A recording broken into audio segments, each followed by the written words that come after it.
남북이 다음 달 11일 개성공단에서 차관급 당국 회담을 열기로 했습니다. 지난 26일 열린 실무 접촉에서는 의제 조율을 두고 신경전을 벌이기도 했지만 이례적으로 당일 협의를 도출한 점이 눈길을 끄는데요. 네, 전옥현 전 국정원 제1차장과 함께 다음 달에 있을 당국 회담 전망을 해보도록 하겠습니다. 어서 오십시오. 안녕하십니까? 네, 안녕하십니까? 자, 남북 당국 회담이 다음 달 11일에 개최가 됩니다. 지난 이산가족 상봉에 이어서 남북 8.25 합의가 하나하나 이제 이행되는 걸 보니까 참 고무적이라는 생각이 들어요. 예, 일단 뭐 다행스럽게 8.25 합의에서 합의한 대로 이 당국 회담이 일단 열리는데 아직까지는 북한이 그렇게 큰 진정성을 가지고 당국 회담에 임하는 걸로 보기는 좀 어려운 것 같습니다. 왜냐하면은 이 본래 8.25 합의에서 당국 회담을 열긴 여는데 어떻게 여느냐? 가능한 빠른 시간 내 그것도 서울과 평양에서 열기로 했거든요. 예. 그런데 이제 8.25 합의면 벌써 오늘이 11월 27일 아닙니까? 그러니까 벌써 3달이 넘어갔어요. 예. 그 사이에 우리가 서너 번씩이나 빨리 회담을 하자고 재촉을 했는데 네. 이제 다 슬그머니 나왔거든요. 이런 것만 봐도 그렇게 진정성이 없고 그다음에는 또 서울과 평양에서 하자고 했는데 느닷없이 또 개성에서 하자고 하지 않습니까?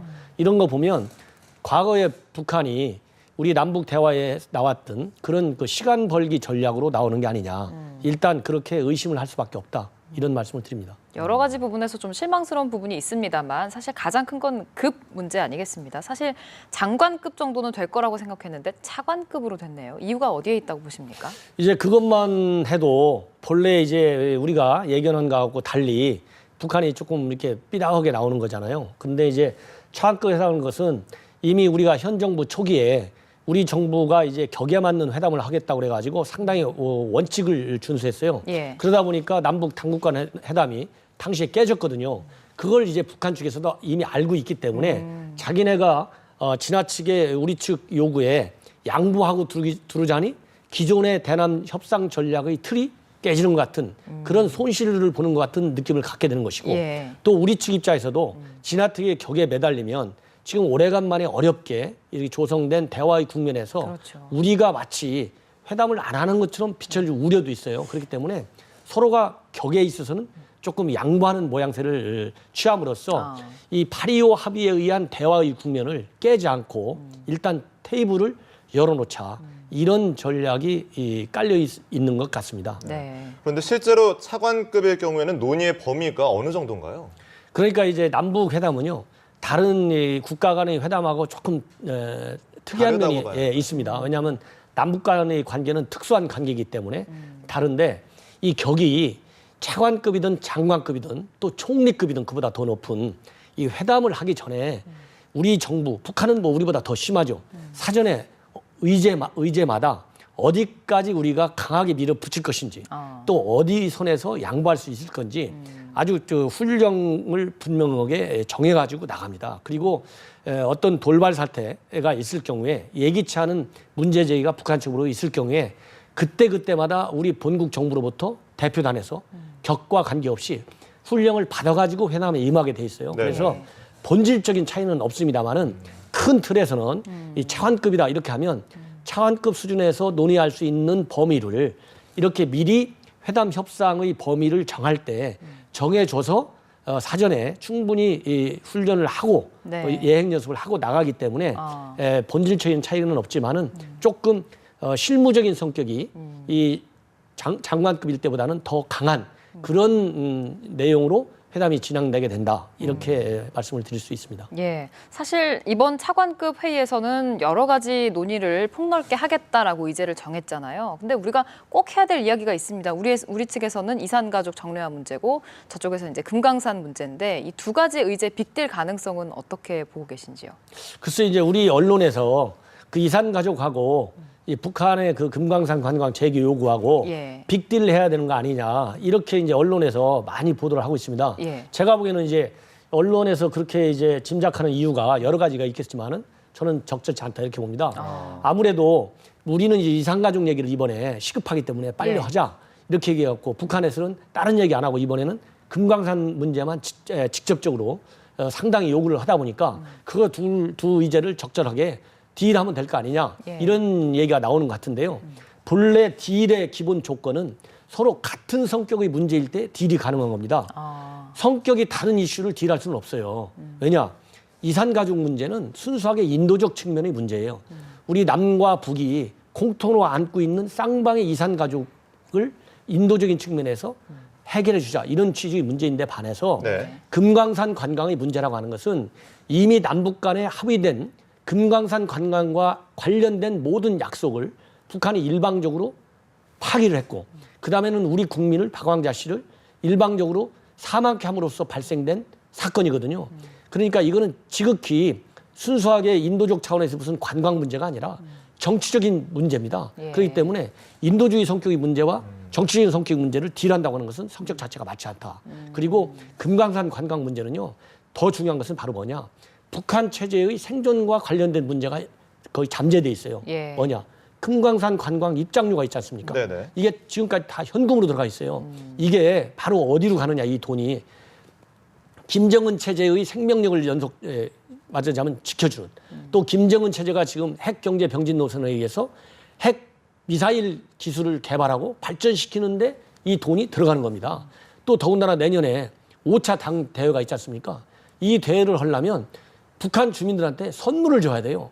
그냥 선물 만들어두지 않지 않습니까? 현금이 필요합니다. 예. 이러기 때문에 금강산 관광 문제는 굉장히 정치적인 문제고 김정은 체제의 비정상성과 직결된 문제인데 이거를 아주 인도적인 문제인 이산가족 문제와 같이 결부시켜서 딜해 나가자. 이거는 굉장히 잘못된 거다. 그래서 금강산 문제는 분명하게 사과와 재갈 방지 이 약속이 없이는 안 된다. 왜냐하면 금강산에 관광을 가면 수천 명이 가지 않습니까? 한순간에 김정은이 지금 뭐 공포정치니 처형정치니 하는 비정상적인 통치 행태를 볼 때 언제라도 인질로 잡고 어떤 이 도발을 할 수가 있거든요. 그렇기 때문에 이산가족 문제하고 빅딜을 하자. 예. 이런 것은 언론에서도 다시 한번 제고해서 북한 측이 제대로 이산가족 문제와 금강산 문제의 본질을 이해하게끔 하는 노력이 필요하다. 이런 얘기를 말씀드리고 싶습니다. 예. 두 가지 의제의 성격이 달라서 빅딜의 대상이 아니다 이런 말씀을 해주셨는데 자 이번에 회담 장소를 좀 짚어보겠습니다. 앞서 말씀해 주셨지만 8.25 합의에서는 서울이나 평양이 언급이 됐는데 이번에 개성공단이란 말이죠. 어떤 의미를 갖고 있습니까? 이제 그것도 여러 가지 이제 복합적인 의미가 있다고 생각합니다. 우선 첫째로는 개성공단이 어디에 있습니까? 북한에 있어요. 땅이 북한에 있어요. 네네. 비록 남북 경협 협력의 상징 장소지만 이 얘기는 바로 뭐냐? 북한 측에서 이번 남북 당국 회담을 주도적으로 김정은의 아이디어에서 김정은의 리더십에서 주도적으로 열리고 있다는 것을 국제사회에 보여주고 싶은 겁니다. 오래간만 정도가 아니고 현 정부 들어와서 당국 회담은 지금 처음 열리는 거 아니겠습니까? 그러니까 국제사회에 언론에 이목이 집중될 수밖에 없어요. 이 집중되는 틈을 타서 김정은이가 남북 대화의 주도권을 잡고 있다. 예. 기선은 김정은이가 가지고 있다. 이걸 가지고 김정은이가 지금 현재 처한 정치적인 어려운 예를 들어서 김정은 체제의 안정성에 대해서 의심을 갖는 그런 전문가들이 늘고 있지 않습니까? 그래서 김정은이가 가지고 있는 대내적인 위상을 국제사회에 대대적으로 선전하고 싶어한다. 이런 것이 굉장히 강하고 그리고 또 하나 이유를 든다면은 김정은이가 이렇게 개성으로 제3의 장소를 바꿈으로써 당국 회담을 계속 지연시키는 겁니다. 실질적인 어떤 협의와 합의의 진전을 네. 지연시켜가지고 우리한테 조금 더 초조하게 만들어보는 그런 벼랑 끝 전략도 내재되어 있다. 이렇게 저는 해석을 합니다. 예, 그렇군요. 이번엔 또 수석 대표를 누가 맡을지도 짚어보겠습니다. 이 부분 역시 관심이지 않습니까? 우리 측에서도 북측에서도 여러 인물들이 거론이 되는데 어떤 인물 조합이 적절하시다고 혹시 생각하시는 인물이 있나요? 예, 지금 이제 언론에서도 이제 북한의 경우 뭐 조평통에 누가 나오느냐, 예. 또 우리에서는 이제 청와대, 또 통일부 어디 나오느냐 이런 이제 추측이 많이 보도되고 있는데, 우리가 이번에 열리는 회담이 남북 당국 간에 박근혜 정부 출범 이후 처음 열리는 회담이거든요. 그러려면 우리가 대북 관계에 있어서 또 대외 관계에 있어서 기본으로 얘기하고 있는 원칙 있는 협상을 해야 됩니다. 예. 그러면 협상 대표가 누구 나가는 거냐? 이게 굉장히 중요해요. 네네. 그러려면 우리의 남북 대화의 가장 원칙적인 주체는 누구냐면 통일부 인사입니다. 그렇기 때문에 현 통일부 차관이 나가는 것이 맞다.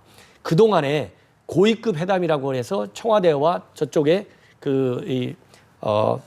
총정치국장하고 예. 그다음에 김양건 대남비서가 네네. 나온 거는 특별한 아주 그 위기의 상황에서 예외적으로 나왔던 창구이기 때문에 이제 정상적인 대화의 채널로 복원시켜야 된다. 그래서 제가 보기에는 통일부 황 차관이 나가는 것이 맞다. 그래서 조금 시간이 걸리더라도 북한 측에서도 통일부 차관에 상응하는 인사가 대표로 나오도록 그렇게 회담 전략을 짜는 것이 순리다. 그런 생각이 듭니다. 네.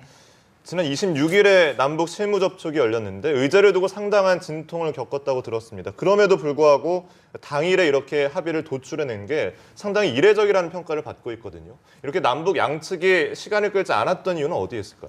제가 보기에는 이제 그동안에 고위급 회담이라든가 또 이 남북 적시자 회담 같은 거 할 때 아주 마라톤 회의를 며칠씩 하다 보니까 당일 회담으로 이제 끝나서 참 다행이다. 이런 이제 평가가 나오는데 그날 또 사실 시간으로 따지면 이런 앞에서 얘기한 두 차례의 회담으로 본다면 상당히 이례적으로 빨리 끝난 이런 회담이지만은 시간은 무려 한 12시간 정도 이렇게 계속된 회담을 했어요. 이런 거 보면은 그렇게 짧은 회담은 아니었다. 그럼에도 불구하고 지금 앵커분께서 말씀하신 대로 하루 만에 이렇게 마무리가 된 것은 서로 간에 서로의 입장을 이제 알 만큼 충분히 다 알았다. 서로 순수하게 실무 접촉 차원의 회담에서 밀당을 하기에는 너무 서로의 속내를 잘한다.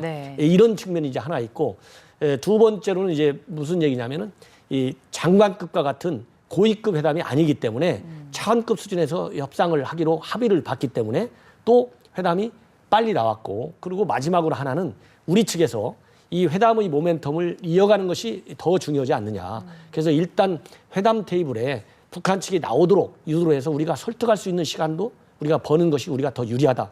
이런 측면에서 그렇게 이제 하루 만에 회담이 끝난 게 아닌가 하는 생각이 듭니다. 예, 그 북한의 보도 행태 부분도 좀 짚어보려고 하는데요. 당국 회담 성사를 했는데 특별한 논평도 없고 그냥 짧게 보도만 했단 말입니다. 이 부분을 우리가 신경 써서 봐야 될까요? 예, 제가 보기에는 그 굉장히 좋은 질문인 것 같습니다. 왜냐하면 다른 거 같은 경우는 막 대서특필하잖아요. 예를 들어서 8.25 협상할 때 그 다음날 북한에서 대서특필했어요. 마치 자기네가 한국을 평화의 테이블로 마치 우리가 도발을 저질러 놓고 우리가 먼저 협상하자는 것처럼 이렇게 왜곡 선전하는데 상당히 급급했었는데 이번에는 짧게 보도한 것은 속마음이 바로 뭐냐. 지금 현재 이번 회담하는데도 6달 걸렸잖아요. 서너 차례 우리가 재촉했는데도 답이 없었어요. 이런 것처럼 회담하고 싶지 않다는 것을 나타내주는 하나의 큰 결정적인 증거다. 회담을 하고 싶지 않다. 이런 거를 내세워가지고 자기네가 얘기하는 지금 얘기한 대로 금강산 관광 재개다. 예를 들자면 이런 주요한 의제에 관해서 우리 남한 측이 양보할 수 있는 한 최대의 양보하는 안을 갖고 나오도록 즉 우리가 이제 회담하는 사람들 입장에서는 이거를 갖다가 이 일종의 벼락끝 전략이기도 하지만 회담에 대한 초조감을 불러일으켜가지고 우리 남한 정부 내에서 그래서 양보하게끔 이런 유도하는 또 그런 이 남북 그 회담에 대해서 이 남남 갈등을 일으켜가지고 우리 국내에서도 우리가 이제 당국 회담까지 열었는데 북한 측에 얘기하는 금강산관광 아예 하면 우리도 관광도 가고 얼마나 좋은가 이런 심리전적인 측면에서 북한이 그렇게 짧게 보도해가지고 하는 거 있고 두 번째 하나는 짧게 보도함으로써 북한이 다음 당국 회담을 열 때 어떤 회담을 전략을 갖고 나올지 이런 거에 대해서 궁금하게 하는 거예요. 그래가지고 북한 측 속내를 우리 언론에 그렇게 공개하고 싶지 않은 그런 전략도 같이 숨어 있다. 이렇게 말씀드립니다. 어쨌든 이번 당국 회담 결과에 따라서 남북 관계 개선에 상당한 영향을 줄 것 같은데요. 어느 수준의 논의가 이루어져야지 우리 입장에서 좀 성공적이다, 잘했다 이런 평가를 받을까요? 제가 보기에는 참 현재 상황에서는 굉장히 어려울 것 같습니다. 왜냐하면 저번에도 제가 우리 연합 뉴스 TV에 나와가지고 아마 연말 가기까지 한두 번 정도는 당국회담을 할 거다 이렇게 얘기했는데 우선 이제 겨울이 와요. 또 눈이 많이 옵니다. 북한도 개성공단에서 하자고 한 게 교통국이 편리하니까 개성공단 하겠거든요. 눈 많이 오면 북한이 잘 됐네. 그 핑계로 또 안 할 겁니다. 그렇기 때문에 현 단계에서 어느 정도 수위까지 나가야 성공적이다 이렇게 예단하기는 굉장히 어렵겠습니다만은 제가 보기에 최선의 조건은 다음 회담이 열리더라도 차관급 회담에서 계속 2차, 3차 회담이 계속된 것만으로도 이렇게 이 회담이 일단은 성공적인 궤도로 올라가는 거 아니냐. 이렇게 해서 이 당국 회담에 대한 기대치를 좀 낮출 필요가 있다. 이런 생각이 듭니다. 예, 알겠습니다. 차관급 당국 회담에서 또 어떤 좋은 결과를 가지고 나올지 좀 기대를 해보도록 하겠습니다. 전옥현 전 국정원 제1차장 모시고 말씀 나눠봤습니다. 고맙습니다. 고맙습니다. 감사합니다.